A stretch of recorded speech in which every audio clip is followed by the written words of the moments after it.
So let's talk about anxiety and how to turn off anxiety like a switch. Now, the term anxiety comes from the Latin word, which means to strangle. Now, that makes sense. If someone's trying to strangle you, you're going to feel anxiety, right? I remember about, I don't know, probably 28 years ago, sitting in an audience, okay, on a stage, and there was a speaker.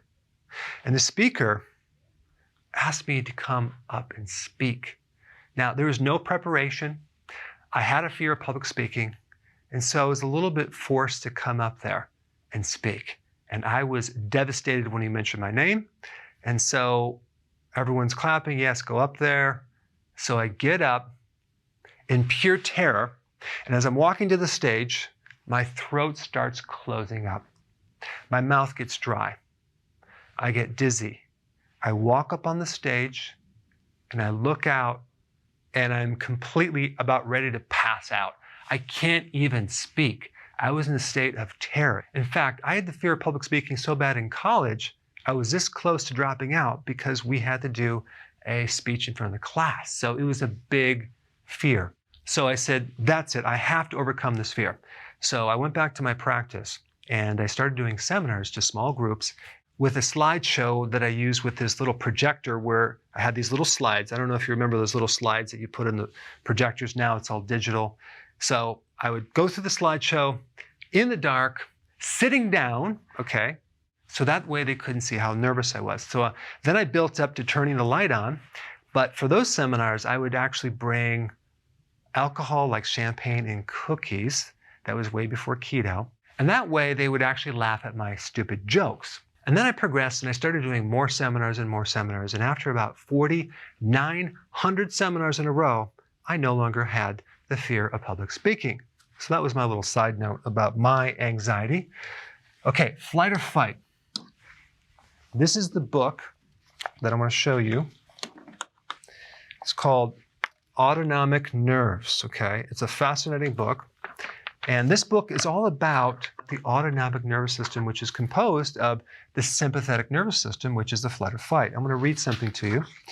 What is the flight or fight reaction? The flight or fight reaction is a physiological response to a real or perceived threat to one's safety. Depending on the nature of the threat, the person either mounts a defense, fight, or attempts to escape from a threat, flight. Run away, right? Both fight or flight require sudden, vigorous muscle action.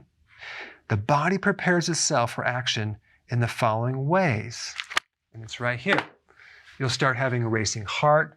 The blood flow goes to the muscles.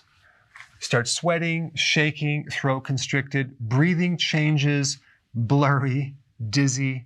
You feel nauseous, irritation, worry, which is the feeling that something bad is going to happen, poor concentration, mind goes blank. That's what happened to me in front of all those people. You focus on the negative, right, not on the positive. And one of the problems with being in a chronic state of flight or fight is it screws up your sleep, then you're tired, and then your memory goes, okay, and then you lose your focus and you're just not productive at work. It can really affect a person on many different levels. Now, over the years in practice, I've noticed some really interesting things about certain people that have anxiety. The diet is nearly always not right, okay? They're usually consuming things that are stimulants, they're depleting them of certain nutritional factors, especially vitamin B1. And by the way, if you have anxiety, you need to be taking lots of B1. You will notice relief within 3 to 4 minutes after taking B1. In fact, you should probably get all the B vitamins as well and make sure that they're natural, not synthetic. I recommend doing nutritional yeast. That provides the best quality. So the B vitamins are one of the most important things to counter this, okay? Now, probiotics. Now, your microbes actually make B vitamins. They make a lot of B1, B2, B3, B5, B6, B12, also folic acid, biotin. They make a lot of different nutrients. And not only that, they make amino acids that then can be turned into neurotransmitters like GABA, dopamine, noradrenaline, serotonin, melatonin, all of these neurotransmitters that help you feel calm, help you sleep at night. So if you have any problem with your gut, let's say you have some damage in your gut, you're celiac, or you've taken antibiotics before and you just don't have all the flora, or you consume foods like regular normal foods that are GMO, which by the way, destroy the microbes that block the ability to make this. Now, if you think about the problem with GMOs, you have this chemical called glyphosate.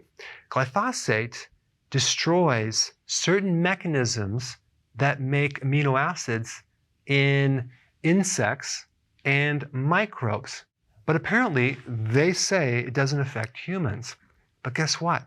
You have microbes that make a lot of nutrition and actually make proteins.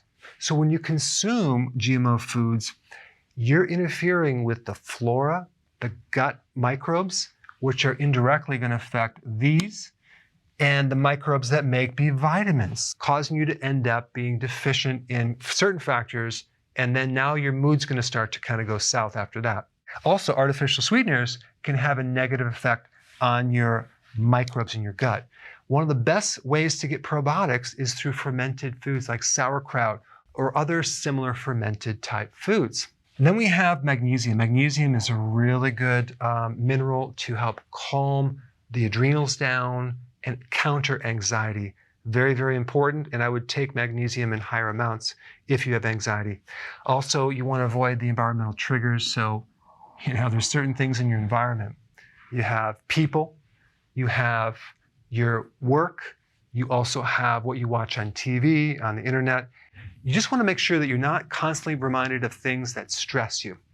And this is why watching the news is very, very bad with people with anxiety. So reverse that, get outside, take long walks, exercise, get lots of oxygen. Adaptogens are herbal products that really will help to increase the tolerance to stress so you can actually deal with things a lot better. If you want more information about this, I put a link down below. Check it out. All right, well, thanks for watching. And before you go, if you haven't seen my video on the stress webinar, that's a really important one to watch. It's quite long, but I put it right here. Check it out when you have some time.